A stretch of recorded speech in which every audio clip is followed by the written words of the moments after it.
JPSC का result जारी हुआ है और जमशेदपुर की टैल्को की रहने वाली अंकिता कुमारी ने 30वां रैंक प्राप्त कर शहर का नाम रोशन किया है। अंकिता शादीशुदा महिला है और उनकी एक 3 साल की बेटी भी है। इसके बावजूद उन्होंने कड़ी मेहनत कर यह मुकाम हासिल किया है।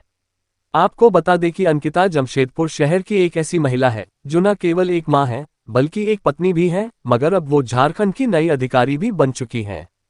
जी हां, आज जारी हुए जेपीएससी के रिजल्ट में जमशेदपुर की टैल्को की रहने वाली अंकिता कुमारी ने 30वां स्थान प्राप्त किया है।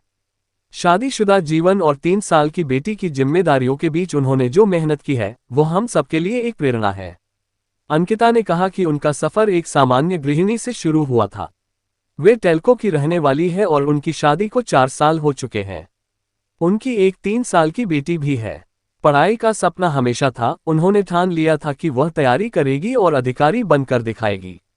लेकिन उनके पति ने उन्हें बहुत सपोर्ट किया। रात को जब घर के सब लोग सो जाते थे तब पढ़ाई करती थी। रोज 2-3 घंटे भी पढ़ लेती तो खुद को मोटिवेट करती कि एक दिन ये मेहनत रंग जरूर लाएगी।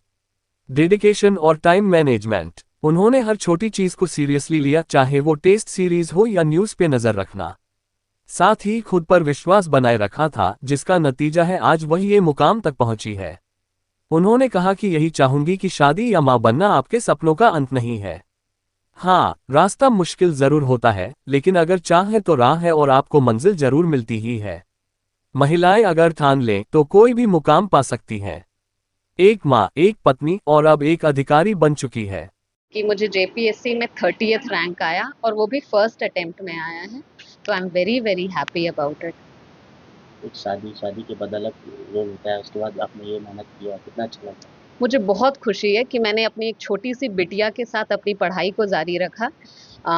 मैं तो उसको सौभाग्य लक्ष्मी बोलती हूँ कि वो आई, मेरा मेहनत करने का जज्बा और ज्यादा हो गया कि अगर मैं स्ट्रांग बनूंगी तो मेरी बेटी भी मुझे देख करके बहुत स्ट्रांग ये रहेगी। तो मेरा एग्जाम जो रिजल्ट है, मैं पूरा क्रेडिट अपने बच्चे को दूंगी। हर कामयाब औरत के पीछे आदमी के पीछे औरत का पीछे होता है, तो इसमें आपकी अपनी कितनी है? मेरे पीछे 2 मर्द का हाथ है, एक मेरे पापा और एक कान्हा जो मेरे हस्बैंड है। शादी के बाद कहा जाता है कि महिलाओं के साथ हाउस वाइफ बन जाती है, मगर कई चैलेंज भी रहता है, चैलेंज के बीच आपने ये मुकाम हासिल किया, क्या कहेंगे?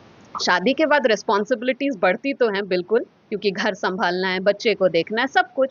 लेकिन अगर हस्बैंड सपोर्टिव हो, मुझे लगता है मेरे सपनों को अगर उड़ान किसी ने दिया है तो वो मेरे हस्बैंड ने दिया है। तो अगर हस्बैंड पार्टनर सपोर्टिव हो तो कुछ भी नहीं, सब कुछ हो सकता है, सब कुछ हो सकता है।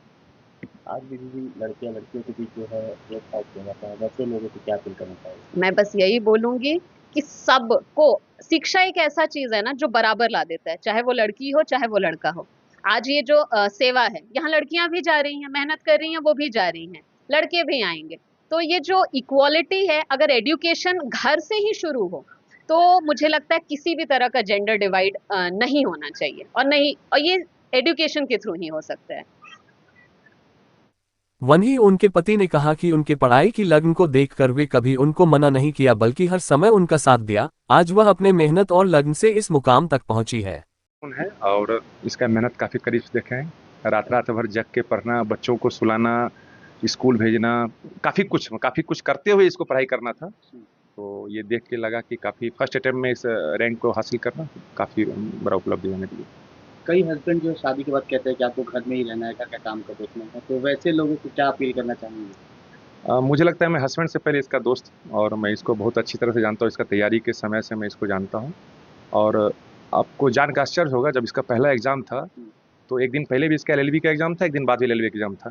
तो 1 हफ्ता पढ़ के प्रीलिम्स दी थी, और इसका चूँकि इसका एजुकेशन और इसका तैयारी इस तरह का था कि इसका एग्ज़ाम निकल गया। तो मुझे लगता है कि हमने कभी भी इसको नहीं रोका, और जब कभी फ्री रहती है तो क्या करना चाहिए, मतलब पढ़ना चाहिए। ये भी पढ़ती है और मेरे को मोटिवेट करती है कि कुछ तुम भी करो, कुछ और बेहतर करो। तो हमेशा इसके साथ इसका जो भी इसका काम करने की इच्छा है, हम हमेशा साथ रहें। वहीं अंकिता के इस मुकाम तक पहुंचने पर उनके घर पर उन्हें बधाई देने के लिए लोगों का तांता लग गया है। बीजेपी नेता दिनेश कुमार अपनी टीम के साथ अंकिता के घर पहुंचे और उनकी उज्जवल भविष्य की कामना की है। एक गर्व का विषय है कि जमशेदपुर टेल्को में निवास करने वाली अंकिता कुमारी ने फर्स्ट अटेम्प्ट में जेपीएससी में 30वां स्थान प्राप्त किया है। तो ये परिवार के साथ साथ जमशेदपुर के निवासियों के लिए और विशेषकर जो लोग सामाजिक गतिविधियों में लिप्त रहते हैं उन सब के लिए गर्व का विषय है कि हमारे राज्य के लिए एक अच्छे अधिकारी के रूप में अंकिता तैयार होगी, प्रशिक्षण प्राप्त करेंगी और एक अच्छा अधिकारी जेपीएससी के माध्यम से निकल करके सामने आएगा जो जनता की सेवा में लीन रहेगा। बहुत लोग को हम लोग देखते हैं कि अधिकारी बनने के पश्चात जनता को भूल जाते हैं, लेकिन अच्छे अधिकारी जनता की सेवा करने के लिए होते हैं। तो प्रशिक्षण प्राप्त करेंगी और एक अच्छे अधिकारी के रूप में जनता को सेवा करेंगी। इन्होंने स्पष्ट रूप से बताया भी है कि इनके माता पिता ने जो इनको सहयोग किया था, शिक्षा के साथ साथ व्यवहार और संस्कृति सभ्यता ये प्राप्त होना अति आवश्यक है। तो जब अधिकारी संस्कृति सभ्यता के साथ बाहर निकलते हैं तो जनता की सेवा करने के लिए निकलते हैं। मेरी शुभकामनाएं हैं अंकिता को और उनके परिवार को भी, और निरंतर इसी तरह से आगे बढ़े। मेरी इच्छा थी कि वो यूपीएससी तैयार करके आगे निकले, लेकिन अब जेपीएससी के माध्यम से नौकरी करते करते आगे की तैयारी करेगी और आगे बढ़ेगी।